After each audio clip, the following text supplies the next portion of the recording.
श्री सचि सुता नवद्वीप बिहारी।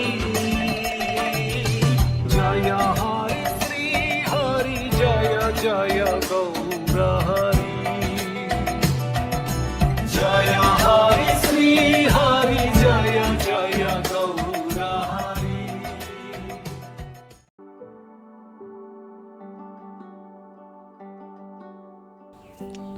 तब उन्होंने चैतन्य महाप्रभु को वेदांत दर्शन पढ़ाना शुरू किया और स्नेह तथा भक्ति के कारण महाप्रभु से वे इस प्रकार बोले। भट्टाचार्य ने कहा, वेदांत दर्शन सुनना ही सन्यासी का मुख्य कर्तव्य है। अतएव आपको चाहिए कि बिना हिचक के वेदांत दर्शन का अध्ययन करें और किसी श्रेष्ठ व्यक्ति से इसका निरंतर श्रवण करें।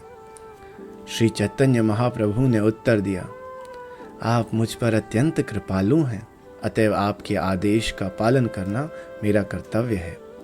इस तरह महाप्रभु ने सार्वभौम भट्टाचार्य द्वारा प्रतिपादित वेदांत दर्शन का 7 दिनों तक लगातार श्रवण किया, किंतु चैतन्य महाप्रभु ना तो कुछ बोले, ना ही इसका संकेत दिया कि यह सही है या गलत।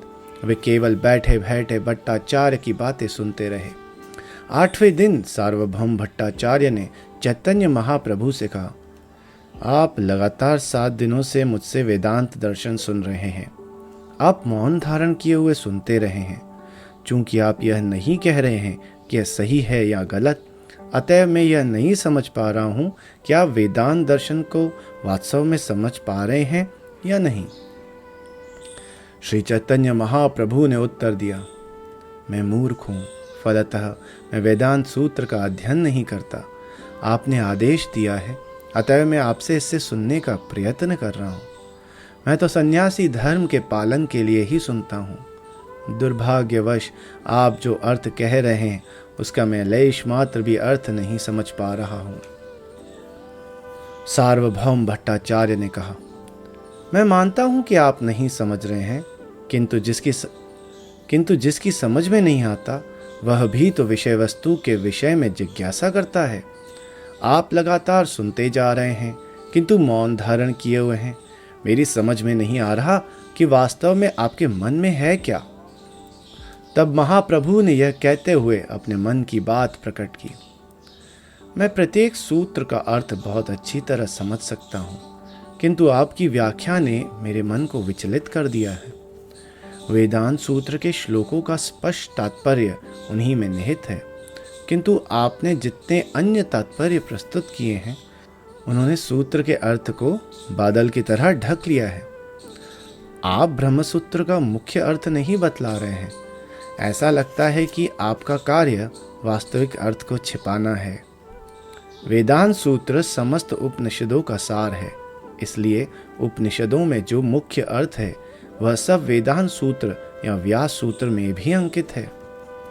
प्रत्येक सूत्र के मुख्य अर्थ को बिना किसी अनुमान के स्वीकार कर लेना चाहिए, किंतु आप तो मुख्य अर्थ को त्याग कर अपने मनोकल्पित अर्थ को लेकर आगे बढ़ते हैं।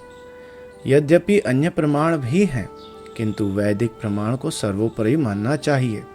वेदों में वर्णित सिद्धांतों का मुख्य अर्थ सर्वोत्तम प्रमाण है। शंख तथा गोबर किन्हीं जीवों की अस्थियां और विष्ठा मात्र हैं, किंतु श्रुति वाक्य है कि ये दोनों अत्यंत पवित्र है। वैदिक कथन स्वतः प्रमाण होते हैं।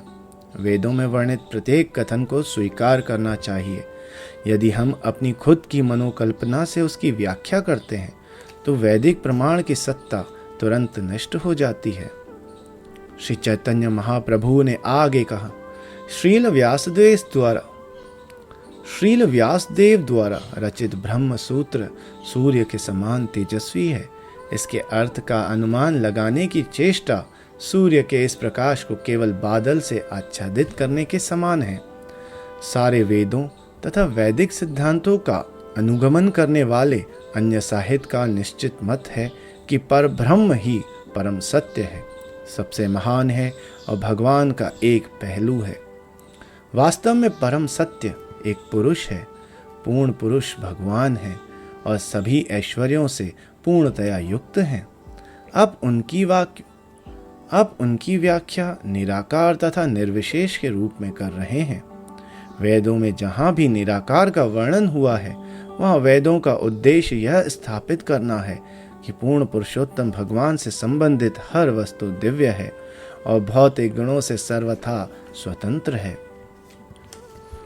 श्री चैतन्य महाप्रभु ने आगे कहा, परम सत्य को निराकार वर्णित करने वाले मंत्र अंत में यही सिद्ध करते हैं कि परम सत्य एक पुरुष है।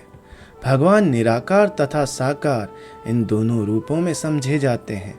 यदि कोई व्यक्ति पूर्ण पुरुषोत्तम भगवान को इन दोनों रूपों में मानता है तो वह सचमुच परम सत्य को समझ सकता है।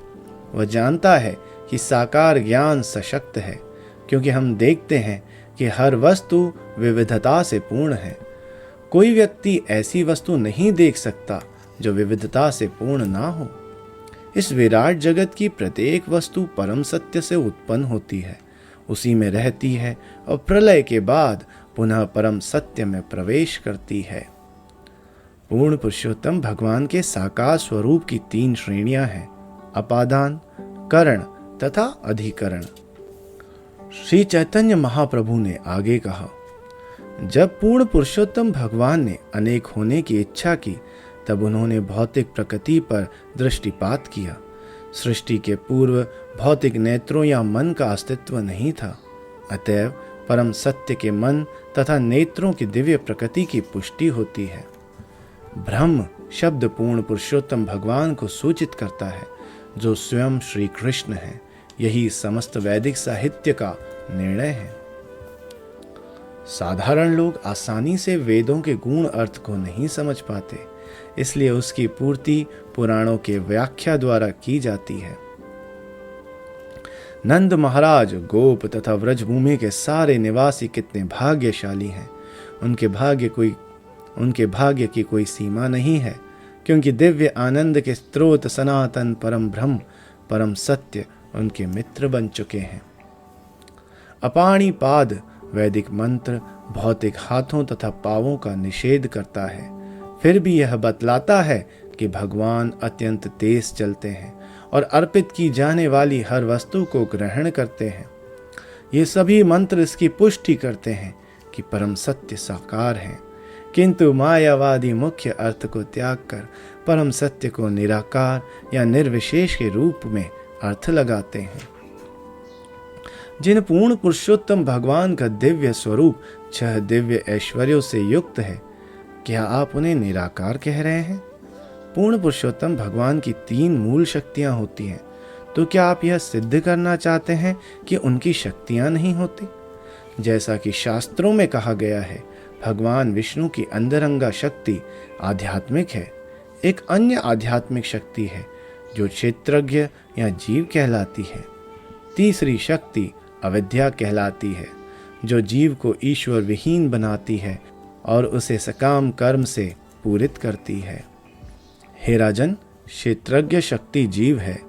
यद्यपि उसे भौतिक अथवा तो आध्यात्मिक जगत में रहने की सुविधा प्राप्त है, किंतु वह अविद्या शक्ति के वशीभूत होकर भौतिक जगत के 3 प्रकार के कष्टों को भोगता है, क्योंकि यह शक्ति उसकी स्वाभाविक वैधानिक स्थिति को आच्छादित कर लेती है। अविद्या के प्रभाव में आच्छादित होकर यह जीव भौतिक अवस्था में विभिन्न रूप में विद्यमान रहता है। हे राजन, इस तरह वह कम या अधिक मात्रा में भौतिक शक्ति के प्रभाव के अनुपात में मुक्त रहता है। पूर्ण पुरुषोत्तम भगवान सच्चिदानंद विग्रह हैं। इसका अर्थ यह हुआ कि उनमें मूलतः 3 शक्तियां हैं, हृदानी अर्थात आनंद, संधिनी अर्थात शाश्वत तथा संवित अर्थात ज्ञान शक्ति। ये सभी मिलकर चित्त शक्ति कहलाती हैं और भगवान में ये पूर्ण रूपेण पाई जाती हैं। भगवान के अंश रूप जीवों के लिए भौतिक जगत में राधनी शक्ति कभी अरुचिकर होती है और कभी मिश्रित होती है, किंतु पूर्ण पुरुषोत्तम भगवान के साथ ऐसा नहीं है, क्योंकि वे भौतिक शक्तियां उनके गुणों से प्रभावित नहीं होते। अपने आदि रूप में पूर्ण पुरुषोत्तम भगवान शाश्वतता, ज्ञान तथा आनंद से परिपूर्ण हैं। इन तीनों अंशों सत, चित, आनंद में आध्यात्मिक शक्ति 3 विभिन्न रूप ग्रहण करती है। आध्यात्मिक शक्ति के 3 अंश राधनी अर्थात आनंद अंश, संधिनी अर्थात सत अंश तथा संवित अर्थात चित्त या ज्ञान अंश कहलाते हैं। हम इन तीनों के ज्ञान को पूर्ण पुरुषोत्तम भगवान के पूर्ण ज्ञान के रूप में स्वीकार करते हैं। पूर्ण पुरुषोत्तम भगवान की आध्यात्मिक शक्ति भी 3 अवस्थाओं में प्रकट होती है, अंतरंगा, तटस्था तथा बहिरंगा।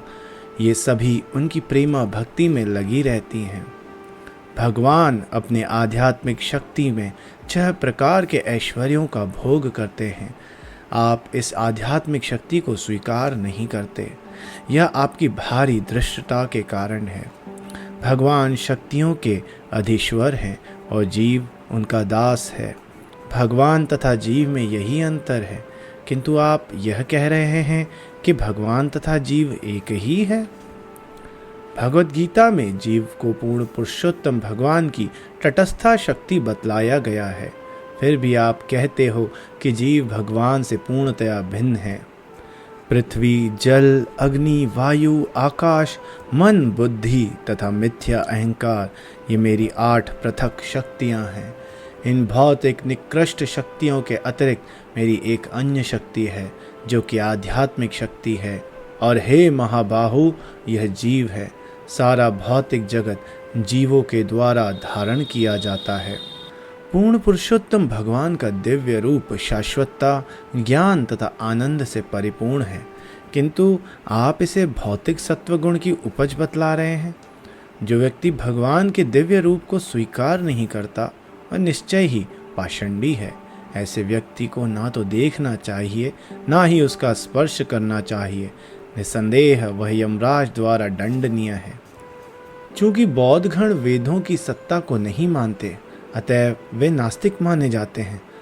किंतु जो लोग वैदिक शास्त्रों की शरण लेकर भी मायावादी दर्शन के अनुसार नास्तिकता का प्रचार करते हैं, वे बौद्धों से भी अधिक नास्तिक हैं। श्रील व्यासदेव ने बद्ध जीवों के उद्धार हेतु वेदांत दर्शन प्रस्तुत किया, किंतु यदि कोई व्यक्ति शंकराचार्य का भाष्य सुनता है तो उसका सर्वनाश हो जाता है। वेदांत सूत्र का लक्ष्य यह स्थापित करना है कि विराट जगत पूर्ण पुरुषोत्तम भगवान की अचिंत्य शक्ति के रूपांतर से उत्पन्न हुआ है। पारस पत्थर लोहे का स्पर्श करके ढेरों सोना उत्पन्न करता है, किंतु स्वयं अपरिवर्तित बना रहता है। इसी तरह पूर्ण पुरुषोत्तम भगवान अपनी अचिंत्य शक्ति द्वारा अपने आप को विराट जगत के रूप में प्रकट करते हैं, किंतु उनका सनातन दिव्य स्वरूप अपरिवर्तित रहता है। शंकराचार्य के सिद्धांत के अनुसार परम सत्य रूपांतरित होता है। इस सिद्धांत के बल पर मायावादी दार्शनिक श्रील व्यासदेव में दोष दिखलाकर उन्हें नीचा दिखाते हैं। इस तरह वे वेदांत सूत्र में त्रुटि निकालते हैं और विवत्रवाद की स्थापना करने हेतु वे इस विषय में अपना अर्थ लगाते हैं। विवत्रवाद भी तभी प्रभावी होता है जब जीव अपनी पहचान शरीर के रूप में करे, किंतु जहाँ एक विराट जगत का संबंध है, इसे मिथ्या नहीं कहा जा सकता। हाँ, यह नश्वर अवश्य है। ओमकार की दिव्य ध्वनि पूर्ण पुरुषोत्तम भगवान का शब्द रूप है। सारा वैदिक ज्ञान तथा यह विराट जगत भगवान के इस शब्द रूप से उत्पन्न हुए हैं। तत्त्वम असि गौण ध्वनि जीव की जानकारी के लिए है, किंतु मुख्य ध्वनि ओंकार है। शंकराचार्य ने ओंकार को महत्व न देकर तत्त्वमसि ध्वनि पर बल दिया है। इस प्रकार श्री चैतन्य महाप्रभु ने शंकराचार्य के शारीरिक भाष्य को काल्पनिक कहकर आलोचना की और उसमें सैकड़ों दोष दिखलाए, किंतु सार्वभौम भट्टाचार्य ने शंकराचार्य का पक्ष लेते हुए अनेक तर्क प्रस्तुत किए। भट्टाचार्य ने छंद तर्क समेत विविध प्रकार के मिथ्या तर्क प्रस्तुत किए और अपने प्रतिपक्षी को हराने के लिए अनेक प्रकार से प्रयास किए, किंतु श्री चैतन्य महाप्रभु ने इन सारे तर्कों को खंडित किया और अपना मत स्थापित किया। श्री चैतन्य महाप्रभु ने आगे कहा, सभी संबंधों में केंद्र पूर्ण पुरुषोत्तम भगवान है। उनकी भक्ति करना मनुष्य का वास्तविक कर्म है और भगवत प्रेम की प्राप्ति ही जीवन का परम लक्ष्य है। वैदिक साहित्य में इन तीनों विषयों का वर्णन हुआ है। यदि कोई व्यक्ति भिन्न तरीके से वैदिक साहित्य की विवेचना करने की चेष्टा करता है तो वह मात्र कल्पना है। स्वतः प्रमाण रूप वेद वाक्य के विषय में अनुमान लगाने को कोरी कल्पना ही समझना चाहिए। वास्तव में इसमें शंकराचार्य का कोई दोष नहीं है। उन्होंने केवल पूर्ण पुरुषोत्तम भगवान के आदेश का पालन किया है। उन्हें किसी न किसी प्रकार के अनुमान की कल्पना करनी थी, अतएव उन्होंने ऐसा वैदिक साहित्य प्रस्तुत किया जो पूर्णतया नास्तिक है। शिवजी को संबोधित करते हुए पूर्ण पुरुषोत्तम भगवान ने कहा, आप साधारण लोगों को वेदों की अपनी कल्पित व्याख्या द्वारा मुझसे विमुख कर दीजिए। आप मुझे इस प्रकार ढक दीजिए कि लोगों में ऐसा प्रचार हो कि वे भौतिक सभ्यता में प्रगति करने में अधिक रुचि लेने लगें, ताकि आध्यात्मिक ज्ञान से रहित जनसंख्या में वृद्धि हो। शिवजी ने भौतिक जगत की अधिष्ठात्री देवी दुर्गा को बतलाया, कलियुग में मैं एक ब्राह्मण का रूप धारण करके मिथ्या शास्त्रों के माध्यम से वेदों की व्याख्या नास्तिक ढंग से करूंगा, जो बौद्ध दर्शन जैसी होगी। यह सुनकर सार्वभौम भट्टाचार्य अत्यंत आश्चर्यचकित हो गए। वे स्तंभित रह गए और कुछ भी न बोल सके। तब श्री चैतन्य महाप्रभु ने उनसे कहा, आप विस्मित न हो। वास्तव में पूर्ण पुरुषोत्तम भगवान की भक्ति मानव कर्म की सर्वोच्च सिद्धि है। भगवान के दिव्य गुण ऐसे ही आत्मतुष्ट संत भी भगवान के दिव्य गुण ऐसे हैं कि आत्मतुष्ट संत भी भगवान की भक्ति करते हैं। उनके गुण अचिंत्य आध्यात्मिक शक्ति से पूर्ण हैं। जो आत्मतुष्ट है और बाह्य भौतिक इच्छाओं से विरक्त है, वे भी भगवान श्री कृष्ण की प्रेममयी सेवा के प्रति आकृष्ट होते हैं, क्योंकि कृष्ण के गुण दिव्य हैं और उनके कार्यकलाप अद्भुत हैं। भगवान हरि इसीलिए कृष्ण कहलाते हैं, क्योंकि वे दिव्य आकर्षक लक्षणों से युक्त हैं। आत्माराम श्लोक सुनने के बाद सार्वभौम भट्टाचार्य ने श्री चैतन्य महाप्रभु से आग्रह किया, हे महोदय, कृपया इस श्लोक की व्याख्या कीजिए। मैं इस पर आपकी व्याख्या सुनने के लिए अत्यंत उत्सुक हूँ। महाप्रभु ने उत्तर दिया, पहले मुझे अपनी व्याख्या सुनाएं, तब मैं जो थोड़ा बहुत जानता हूँ बताने की चेष्टा करूँगा। तब सार्वभौम भट्टाचार्य ने आत्माराम श्लोक की व्याख्या करनी शुरू की और तर्कशास्त्र के सिद्धांतों के अनुसार उन्होंने अनेक प्रस्तावनाएं प्रस्तुत की। भट्टाचार्य ने शास्त्रों के आधार पर आत्माराम श्लोक की व्याख्या 9 विविध प्रकार से की। उनकी व्याख्या सुनकर श्री चैतन्य महाप्रभु मंदहास करते हुए बोले। श्री चैतन्य महाप्रभु ने कहा, हे भट्टाचार्य, आप तो साक्षात स्वर्ग लोक के पुरोहित बृहस्पति के समान हैं। निसंदेह इस जगत में शास्त्रों की ऐसी व्याख्या करने की शक्ति अन्य किसी में नहीं है। हे प्रिय भट्टाचार्य, आपने अवश्य ही श्लोक की व्याख्या अपने विस्तृत पांडित्य के बल पर की है, किंतु आप जान लीजिए कि इस पांडित्यपूर्ण व्याख्या के अतिरिक्त इस श्लोक का अन्य तात्पर्य भी है। सार्वभौम भट्टाचार्य के अनुरोध पर श्री चैतन्य महाप्रभु ने भट्टाचार्य के 9 अर्थों को छुए बिना श्लोक की व्याख्या प्रारंभ की। आत्माराम श्लोक में 11 शब्द हैं। श्री चैतन्य प्रभु ने एक एक करके इनकी व्याख्या करी। श्री चैतन्य महाप्रभु ने प्रत्येक शब्द को लेकर उसके साथ आत्माराम शब्द को जोड़ा। इस तरह उन्होंने आत्माराम शब्द की व्याख्या 18 भिन्न प्रकार से की। श्री चैतन्य महाप्रभु ने कहा, पूर्ण पुरुषोत्तम भगवान अपनी विभिन्न शक्तियाँ तथा उनके दिव्य गुण, ये सभी अचिंत्य शक्ति से युक्त हैं। उनकी पूर्ण व्याख्या कर पाना संभव नहीं है। ये तीनों आध्यात्मिक कार्यों में संलग्न सिद्ध जिज्ञासु को आकृष्ट कर लेते हैं तथा अन्य सभी प्रकार के आध्यात्मिक साधनों को आच्छादित कर देते हैं। श्री चैतन्य महाप्रभु ने शुकदेव गोस्वामी तथा सनक, सनत कुमार, सनातन और सनंदन कुमार नामक 4 ऋषियों का प्रमाण प्रस्तुत करते हुए इस श्लोक की व्याख्या की। इस तरह महाप्रभु ने विविध अर्थ तथा व्याख्याएं प्रस्तुत की। श्री चैतन्य महाप्रभु ने आत्माराम श्लोक की व्याख्या सुनकर सार्वभौम भट्टाचार्य चकित रह गए। तब वे समझ गए कि श्री चैतन्य महाप्रभु साक्षात कृष्ण हैं और उन्होंने स्वयं को निम्नलिखित शब्दों में धिक्कारा। चैतन्य महाप्रभु निश्चय ही साक्षात भगवान कृष्ण हैं। उन्हें न समझ पाने के कारण और अपने पांडित्य पर अत्यंत गर्वित होने के कारण मैंने अनेक अपराध किए हैं।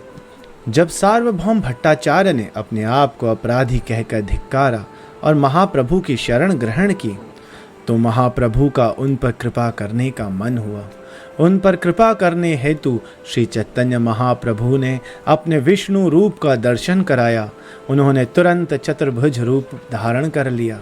श्री चैतन्य महाप्रभु ने सर्वप्रथम अपना चतुर्भुज रूप दिखलाया और फिर वे उनके समक्ष कृष्ण के अपने मूल रूप में श्याम वर्ण तथा अधरों पर वंशी धारण किए प्रकट हुए। जब सार्वभौम भट्टाचार्य ने चैतन्य महाप्रभु में भगवान कृष्ण का स्वरूप देखा तो वे तुरंत उन्हें दंडवत प्रणाम करने के लिए गिर पड़े। फिर वे खड़े हुए और दोनों हाथ जोड़कर स्तुति करने लगे। महाप्रभु की कृपा से सार्वभौम भट्टाचार्य को सभी तत्व स्फुरित हो गए और वे भगवान नाम का कीर्तन तथा भगवत प्रेम का सर्वत्र वितरण करने के महत्व को समझ सके। सार्वभौम भट्टाचार्य ने अल्प समय में 100 श्लोक रच दिए। निस्संदेह स्वर्गलोक के पुरोहित बृहस्पति भी इतनी शीघ्रता से श्लोकों की रचना नहीं कर सकते थे। 100 श्लोक सुनकर श्री चैतन्य महाप्रभु ने प्रसन्नतापूर्वक सार्वभौम भट्टाचार्य का आलिंगन किया और भगवत प्रेम से अभिभूत होने के कारण सार्वभौम भट्टाचार्य तुरंत अचेत हो गए। भगवत प्रेम के भावावेश के कारण भट्टाचार्य की आंखों से आंसू झर रहे थे और उनका शरीर स्तंभित था। वे पुलकित हो गए और उनको पसीना आ गया। वे कांपने और थरथराने लगे। वे कभी नाचते, कभी गाते, कभी रोते और कभी महाप्रभु के चरण कमलों का स्पर्श करने के लिए नीचे गिर पड़ते। सार्वभौम भट्टाचार्य को इस भावावेश में देखकर गोपीनाथ आचार्य अत्यधिक हर्षित हुए। श्री चैतन्य महाप्रभु के सभी पार्षद भट्टाचार्य को इस तरह नाचते देखकर हंस पड़े। गोपीनाथ आचार्य ने चैतन्य महाप्रभु से कहा, हे प्रभु, आपने सार्वभौम भट्टाचार्य की यह गति बना दी है। श्री चैतन्य महाप्रभु ने उत्तर दिया, आप भक्त हैं, आपकी संगति के कारण ही जगन्नाथ भगवान ने इन पर यह कृपा की है। इसके बाद श्री चैतन्य महाप्रभु ने भट्टाचार्य को शांत किया। शांत होने पर उन्होंने महाप्रभु की अनेक प्रकार की स्तुतियाँ की। सार्वभौम भट्टाचार्य ने कहा, हे प्रभु, आपने सारे जगत का उद्धार किया है, किंतु यह कोई बड़ा काम नहीं है, किंतु आपने मेरा भी उद्धार कर दिया, जो निश्चित रूप से अद्भुत शक्ति का काम है। तर्कशास्त्र संबंधी अनेक पुस्तकें पढ़ने के कारण मेरी जड़ बुद्धि लोहे की छड़ के समान बन गई थी, फिर भी आपने मुझे द्रवित कर दिया। अतएव आपका प्रभाव अत्यंत प्रचंड है। सार्वभौम भट्टाचार्य द्वारा की गई स्तुति सुनकर श्री चैतन्य महाप्रभु अपने निवास स्थान पर लौट आए और भट्टाचार्य ने गोपीनाथ आचार्य के माध्यम से उन्हें वहीं पर भोजन करवाया। अगले दिन प्रातःकाल श्री चैतन्य महाप्रभु जगन्नाथ जी का दर्शन करने मंदिर गए और उन्होंने भगवान के शैया से उठने के दर्शन किए। पुजारी ने उन्हें जगन्नाथ जी को अर्पित फूल, मालाएं तथा प्रसाद लाकर दिए। इससे महाप्रभु अत्यंत प्रसन्न हुए। इस प्रसाद तथा माला को सावधानी से कपड़े में बांधकर श्री चैतन्य महाप्रभु सार्वभौम भट्टाचार्य के घर की ओर तेजी से बढ़े। वे सूर्योदय होने से थोड़ा पहले भट्टाचार्य के घर पधारे। ठीक उसी समय भट्टाचार्य सोकर जगे थे। सार्वभौम भट्टाचार्य ने उठते ही स्पष्ट रूप से कृष्ण कृष्ण का उच्चारण किया। श्री चैतन्य महाप्रभु उन्हें कृष्ण नाम का उच्चारण करते सुनकर अत्यंत हर्षित हुए। भट्टाचार्य ने महाप्रभु को बाहर खड़े देखा तो आतुरता से वे उनके पास गए और उनके चरण कमलों की वंदना करी। भट्टाचार्य ने महाप्रभु को बैठने के लिए आसन दिया और फिर दोनों ने आसन ग्रहण किया। तत्पश्चात श्री चैतन्य महाप्रभु ने प्रसाद खोला और उसे भट्टाचार्य के हाथों पर रख दिया। उस समय भट्टाचार्य ने ना तो मुंह धोया था, न स्नान किया था, ना ही प्रातःकालीन नित्य कर्म किए थे। फिर भी वे जगन्नाथ जी का प्रसाद पाकर अत्यंत आनंदित थे। श्री चैतन्य महाप्रभु की कृपा से सार्वभौम भट्टाचार्य के मन की सारी जड़ता दूर हो गई थी। उन्होंने निम्नलिखित 2 श्लोक पढ़कर उस प्रसाद को ग्रहण किया। भट्टाचार्य ने कहा, भगवान का महाप्रसाद पाते ही उसे तुरंत ग्रहण कर लेना चाहिए, भले ही वह सूखा, बासी या दूर देर से लाया हुआ क्यों न हो। इसमें देश व काल का विचार नहीं करना चाहिए। शिष्ट लोगों को चाहिए कि ज्यों ही भगवान कृष्ण का प्रसाद प्राप्त हो त्यों ही उसे ग्रहण कर लिया जाए। इसमें किसी प्रकार का संकोच नहीं करना चाहिए। इसके लिए देश तथा काल के विषय में कोई नियम नहीं है। ये पूर्ण पुरुषोत्तम भगवान का आदेश है। यह देखकर श्री चैतन्य महाप्रभु अत्यंत प्रसन्न हुए। वे भगवत प्रेम में भावाविष्ट हो गए और उन्होंने सार्वभौम भट्टाचार्य का आलिंगन किया। प्रभु तथा दास ने एक दूसरे का आलिंगन किया और दोनों नाचने लगे। वे एक दूसरे के स्पर्श मात्र से भावाविष्ट हो गए। जब वे नाचने लगे और आलिंगन करने लगे तो उनके शरीरों में आध्यात्मिक लक्षण प्रकट हुए। उनको पसीना आ गया। वे कांपने तथा रोने लगे और महाप्रभु भावावेश में बोलने लगे। श्री चैतन्य महाप्रभु ने कहा, आज मैंने बड़ी आसानी से तीनों लोकों को जीत लिया। आज मुझे वैकुंठ लोक प्राप्त हो गया है। आज मेरी सारी इच्छाएं पूरी हो गई हैं, क्योंकि मैं देख रहा हूँ कि सार्वभौम भट्टाचार्य को जगन्नाथ जी के महाप्रसाद में श्रद्धा उत्पन्न हो गई है। निसंदेह आज आपने निष्कपट होकर कृष्ण के चरण कमलों की शरण ग्रहण की है और कृष्ण भी निष्कपट होकर आपके प्रति अत्यंत दयालु हो गए हैं। हे प्रिय भट्टाचार्य, आज आप देहात्म बुद्धि के भौतिक बंधन से मुक्त हो गए हैं। आपने माया के बंधन को खंड खंड कर दिया है। आज आपका मन कृष्ण के चरण कमलों की शरण ग्रहण करने योग्य हुआ है, क्योंकि आपने वैदिक नियमों का उल्लंघन करके भगवत प्रसाद ग्रहण किया है। जब मनुष्य निष्कपट भाव से पूर्ण पुरुषोत्तम भगवान के शरण कमलों की शरण ग्रहण करता है तो असीम दयालु भगवान उस पर अपनी अहेतु की कृपा दिखलाते हैं। इस तरह वह अज्ञान से दुर्लभ्य सागर को पार कर सकते हैं। जिसकी बुद्धि देहात्म बोध में लगी रहती है और यह सोचता है कि मैं यह शरीर हूँ, वह कुत्तों तथा सियारों का उपयुक्त भोजन है। परम भगवान ऐसे व्यक्ति पर कभी कृपा नहीं करते।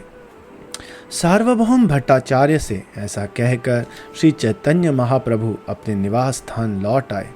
उस दिन से भट्टाचार्य मुक्त हो गए, क्योंकि उनका मिथ्या अभिमान टूट चुका था।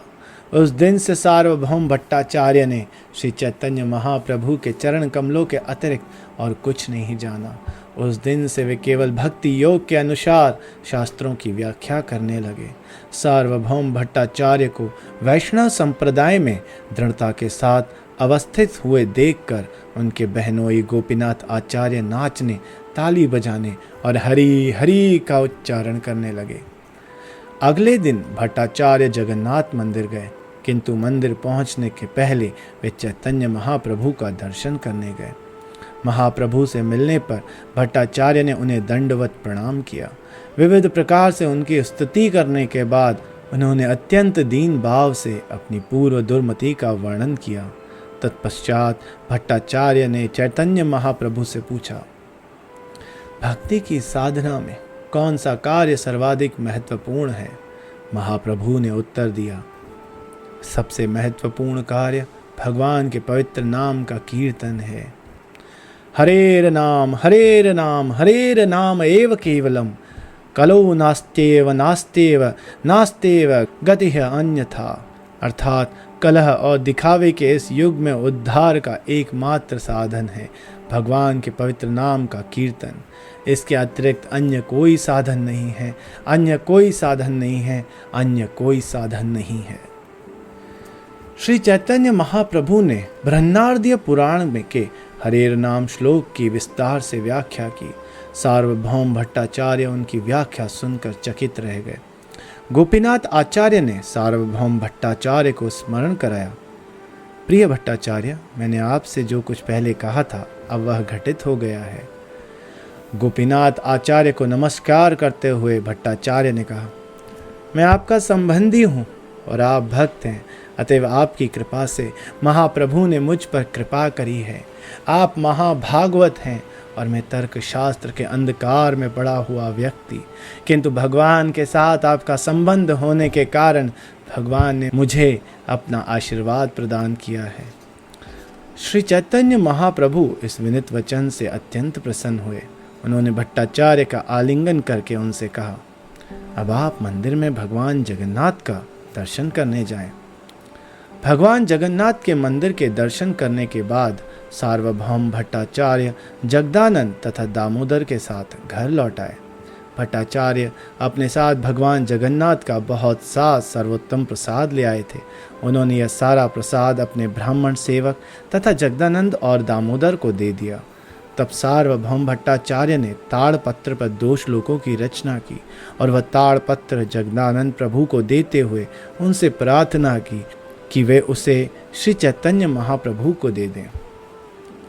तब जगदानंद तथा दामोदर प्रसाद तथा वह लिखा हुआ ताड़पत्र लेकर श्री चैतन्य महाप्रभु के पास लौट आए, किंतु मुकुंद दत्त ने वह ताड़पत्र महाप्रभु को दिए जाने के पूर्व ही जगदानंद के हाथ से ले लिया। तब मुकुंद दत्त ने कमरे की बाहरी दीवार पर दोनों श्लोकों को लिख दिया। इसके बाद जगदानंद ने मुकुंद दत्त से ताड़पत्र ले लिया और उसे श्री चैतन्य महाप्रभु को दे दिया। श्री चैतन्य महाप्रभु ने दोनों श्लोकों को पढ़ते ही ताड़पत्र को तुरंत फाड़ डाला, किंतु सारे भक्तों ने बाहरी दीवार पर इन श्लोकों को पढ़े और उन्हें कंठस्थ कर लिए। ये श्लोक इस प्रकार थे।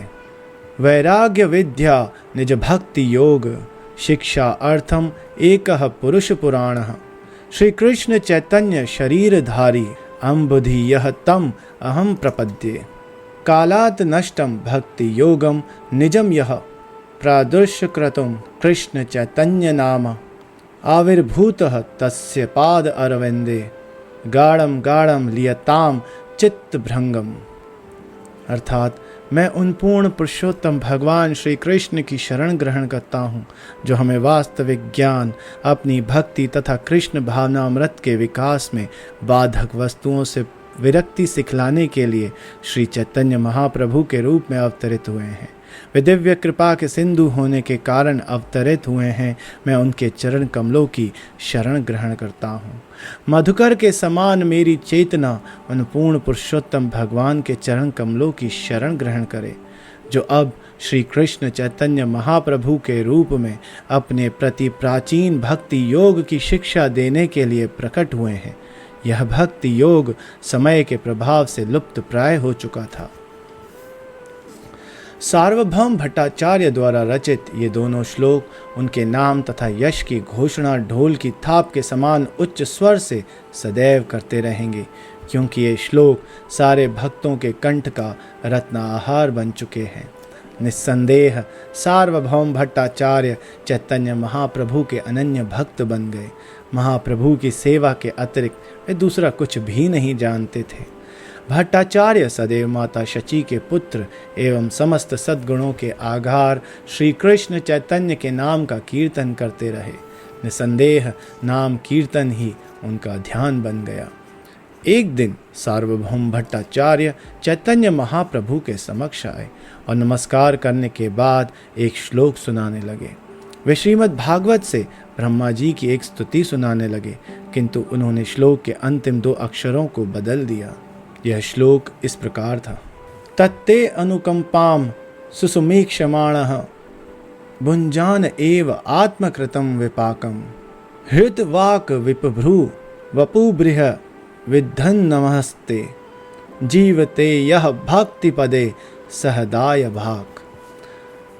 अर्थात जो आपकी अनुकंपा चाहते हैं और अपने विगत कर्मों से उत्पन्न सभी प्रकार की विपरीत परिस्थितियों को सहन करता है, जो मन, वचन तथा शरीर से सदैव आपकी सेवा में संलग्न रहता है और जो सदैव आपको नमस्कार करता है, वह निश्चय ही आपका अनन्य भक्त बनने का पात्र है। श्री चैतन्य महाप्रभु ने तुरंत आपत्ति की। उस श्लोक में मुक्ति पदे शब्द आया है, किंतु आपने इसे बदलकर भक्ति पदे कर दिया है। आप क्या कहना चाहते हैं? सार्वभौम भट्टाचार्य ने उत्तर दिया, शुद्ध भगवत प्रेम का उदय जो भक्ति का फल है, वो भौतिक बंधन की मुक्ति से कहीं बढ़कर है। जो भक्ति से विमुख है, उनके लिए ब्रह्म तेज में समा जाना एक प्रकार का दंड है।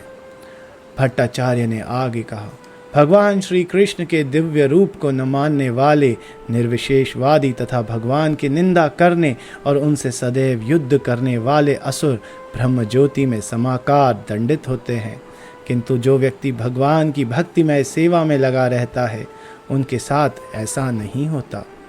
मुक्ति 5 प्रकार की है: सालोक्य, सामीप्य, सारूप्य, सृष्टि तथा सायुज्य। यदि शुद्ध भक्त को पूर्ण पुरुषोत्तम भगवान की सेवा करने का अवसर मिले तो वह कभी कभी सालोक्य, सारूप्य, सामीप्य या सृष्टि मुक्ति को तो स्वीकार करता है, किंतु सायुज्य को कभी नहीं। शुद्ध भक्त तो सायुज्य मुक्ति का नाम भी सुनना नहीं चाहता, क्योंकि उससे उसे भय तथा घृणा उत्पन्न होते हैं। निस्संदेह शुद्ध भक्त भगवान के तेज में समा जाने की अपेक्षा नरक जाना पसंद करेगा। सार्वभौम भट्टाचार्य ने आगे कहा, सायुज्य मुक्ति 2 प्रकार की है: ब्रह्म तेज में समा जाना और भगवान के शरीर में समा जाना। भगवान के शरीर में समा जाना तो उनके तेज में समा जाने से भी अधिक निंदनीय है। समस्त प्रकार की मुक्तियां प्रदान किए जाने पर भी शुद्ध भक्त उन्हें स्वीकार नहीं करता। वह भगवान की सेवा में लगे रहने से ही संतुष्ट रहता है। श्री चैतन्य महाप्रभु ने उत्तर दिया, मुक्तिपदे शब्द का अन्य अर्थ है। मुक्तिपद साक्षात पूर्ण पुरुषोत्तम भगवान का घोतक है। चूंकि सभी प्रकार की मुक्तियां पूर्ण पुरुषोत्तम भगवान के चरण कमलों में विद्यमान रहती हैं, अतः वे मुक्तिपद कहे जाते हैं। एक अन्य अर्थ के अनुसार मुक्ति 9वां विषय है और पूर्ण पुरुषोत्तम मुक्ति के आश्रय हैं। श्री चैतन्य महाप्रभु ने कहा, चूंकि मैं इन दोनों अर्थों से श्री कृष्ण को समझ सकता हूँ, तो फिर श्लोक को बदलने से क्या लाभ? सार्वभौम भट्टाचार्य ने का उत्तर दिया, मैं इस श्लोक का वह पाठ नहीं कर पा रहा था। यद्यपि आपकी व्याख्या सही है, किंतु मुक्त पद में असमंजसता होने के कारण इसका प्रयोग नहीं किया जाना चाहिए। मुक्ति शब्द 5 प्रकार की मुक्तियों का घोतक है, किंतु सामान्यतया इसका मुख्य अर्थ सायुज्य की प्रतीति है। मुक्ति शब्द की ध्वनि मात्र से मन में घृणा तथा भय का भाव उत्पन्न होता है, क्योंकि जब हम भक्ति शब्द कहते हैं तो हमारे मन में दिव्य आनंद की सहज अनुभूति होती है। यह व्याख्या सुनकर महाप्रभु हंसने लगे और तुरंत ही उन्होंने अत्यंत प्रसन्नता पूर्वक भट्टाचार्य का दृढ़ आलिंगन किया। जो व्यक्ति मायावाद दर्शन पढ़ने और पढ़ाने का अभ्यस्त था, वही अब मुक्ति शब्द से घृणा कर रहा था। यह सब केवल श्री चैतन्य महाप्रभु की कृपा से ही संभव है। जब तक स्पर्श मणि लोहे को अपने स्पर्श से सोना न बना दे, तब तक कोई भी व्यक्ति किसी अज्ञात पत्थर को स्पर्श मणि के रूप में नहीं जान सकता। सार्वभौम भट्टाचार्य की दिव्य वैष्णवता देखकर हर व्यक्ति यह जान सका कि चैतन्य महाप्रभु नंद महाराज के पुत्र कृष्ण के अतिरिक्त अन्य कोई नहीं है। इस घटना के बाद काशी मिश्र आदि जगन्नाथपुरी के सारे निवासी महाप्रभु के चरण कमलों की शरण में आ गए। मैं इसका वर्णन बाद में करूंगा कि सार्वभौम भट्टाचार्य किस प्रकार महाप्रभु की सेवा में सदा लगे रहते थे। मैं इसका भी विस्तार से वर्णन करूंगा कि किस तरह सार्वभौम भट्टाचार्य ने भिक्षा देकर श्री चैतन्य महाप्रभु की सम्यक सेवा की। यदि कोई व्यक्ति श्रद्धा तथा प्रेम पूर्वक सार्वभौम भट्टाचार्य तथा चैतन्य महाप्रभु के मिलन से संबंधित इन लीलाओं को सुनता है, तो वह तुरंत ही मानसिक तर्क वितर्क तथा सकाम कर्म के बंधन से मुक्त हो जाता है और श्री चैतन्य महाप्रभु के चरण कमलों की शरण प्राप्त करता है। मैं कृष्णदास श्री रूप तथा श्री रघुनाथ के चरण कमलों की वंदना करते हुए और सदैव उनकी कृपा की कामना करते हुए उनके चरण चिन्हों पर चलकर श्री चैतन्य चरित्रामृत का वर्णन कर रहा हूँ।